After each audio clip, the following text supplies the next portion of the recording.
So student, now we will see rules for each forms. Okay. So firstly, present tense, present indefinite. Rules for affirmative sentences. Singular subject, it means he, she, it. इसके साथ आता है V1, it means verb की first form S या ES, then object. Plural subject, it means I, we, you, they. इसके साथ सिर्फ V1, इसमें एस या ES आप नहीं लगाएंगे. Okay, then object. Now you see the example. Rohan plays cricket in the ground. Rohan singular subject है. देन आपको पता है कि सिंगुलर सब्जेक्ट के साथ V1 में एस या ES लगाएंगे. सो प्ले हो गया V1 और इसमें एस लग गया. Okay, cricket in the ground. Example 2, we. We जो है वो एक प्लूरल सब्जेक्ट है और प्लूरल के साथ V1 में एस या ES नहीं लगता है. We study in class 10th. Okay. Now rules for negative sentence, it means नकारात्मक वाक्य. अफर्मेटिव मीन्स होता है सकारात्मक वाक्य.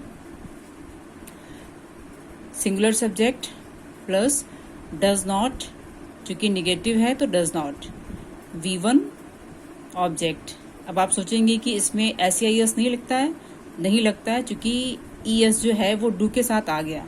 सो दोबारा से आप उसको नहीं, V1 उसको अकेला ही रखेंगे, उसमें एस या ES नहीं ऐड करेंगे. Okay. And then plural subject और इसके साथ आप सिर्फ डू नॉट यूज करेंगे, डोंट शॉर्ट में. Then V1, then object. Now see the example. Rohan does not play cricket in the ground. Rohan चूंकि सिंगुलर है, ओके, सो डू के साथ आपका ES आ गया. एंड वी प्लूरल है, सो आपको पता है जिसके साथ ES नहीं आता है, सो आपने यूज किया डू. वी डोंट स्टडी और we do not study in class 10th. Okay. Now rules for integrative sentences. So आपका जो इंटीग्रेटिव मीन्स होता है प्रश्नवाचक वाक्य, जिसमें जिस सेंटेंस में या एग्जाम्पल में प्रश्न से ही आपका सेंटेंस की बिगनिंग होती है, that is called integrative sentence. Okay. आपका जो सेंटेंस है उसकी बिगनिंग डू या डज से होगा. फिर से रूल वही है, डू आप प्लूरल के लिए लगाएंगे एंड डज सिंगुलर के लिए लगाएंगे. ओके. देन सब्जेक्ट, और आपको यहाँ पे थोड़ा सा ध्यान ये देना है कि सब्जेक्ट किस फॉर्म में है. सब्जेक्ट अगर सिंगुलर है तो आप डज लगाएंगे और सब्जेक्ट अगर प्लूरल है तो आप डू लगाएंगे. Okay. Then V1 plus object and in the end of the sentence question mark. Okay.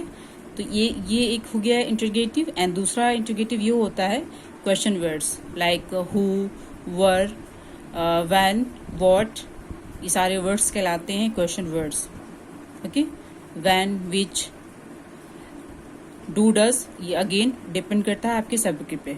आप सब्जेक्ट देखेंगे किस फॉर्म में है एंड उसके अकॉर्डिंग आप डू डज लगाएंगे. देन V1 मीन्स वर्ब की फर्स्ट फॉर्म और object and in the end of the sentence use question mark. It is compulsory. Now see the example. Does Rohan play cricket in the ground.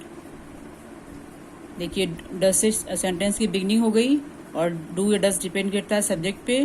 चूंकि रोहन एक singular subject है, then आपने use किया does. Okay. एक और example देख लीजिए. Whose book do you read. आप किसकी किताब पढ़ते हैं, है ना. जो क्वेश्चन वर्ड्स है वो आप बीच में जब आ जाएगा सेंटेंस के, सो वहाँ पे आप क्वेश्चन वर्ड यूज करेंगे. ठीक. और यहाँ पे क्या था, क्या रोहन मैदान में क्रिकेट खेलता है. तो क्या जो था वो सेंटेंस की बिगनिंग में था, दैट्स वाई आपने डू डज यूज किया. और जब सेंटेंस की बीच में जब आ जाता है प्रश्नवाचक वर्ड, सो आप वहाँ पे W वर्ड यूज करेंगे. इट मीन्स W से स्टार्ट होने वाले question words. Okay. I hope आपको समझ में आया होगा. नाउ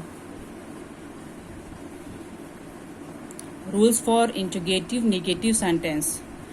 ऐसे सेंटेंस जो प्रश्नवाचक भी हो और निगेटिव भी हो. ओके. मीन्स प्रश्न भी हो और नकारात्मक भी हो. इसका थोड़ा सा इसमें रूल बढ़ जाएगा.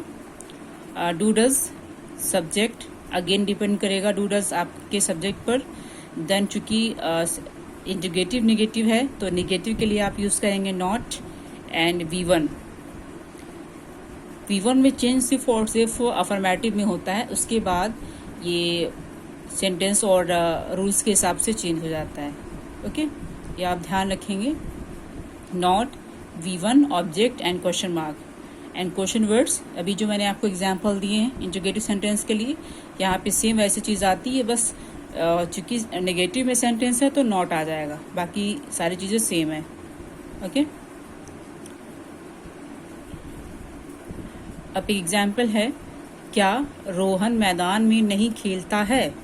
आप देखिए कि सेंटेंस में क्वेश्चन भी है और नहीं भी है ना। क्या रोहन मैदान में क्रिकेट नहीं खेलता है, तो चूंकि क्या जो है वो सेंटेंस की बिगनिंग में है, सो आपने डू डस मायने में रखा, और डू डस से पहले आप देखिए सब्जेक्ट किस फॉर्म में है, तो आपको पता है कि रोहन सिंगुलर सब्जेक्ट है। देन आपने यूज़ किया डस, और नेगेटिव भी है तो सब्जेक्ट के बाद not. You can see rules, not आया। देन प्ले मीन्स ये हुआ कि वर्ब, एक्शन वर्ड, सो यहाँ पे इसको अकेला ही रखना है, इसके साथ डू डज कुछ भी नहीं करना है, V1 बस आप रख दीजिए। Then cricket in the ground, यह ऑब्जेक्ट हो गया, and then in the end question mark. Okay, so student, ये हुआ explanation of present indefinite tense.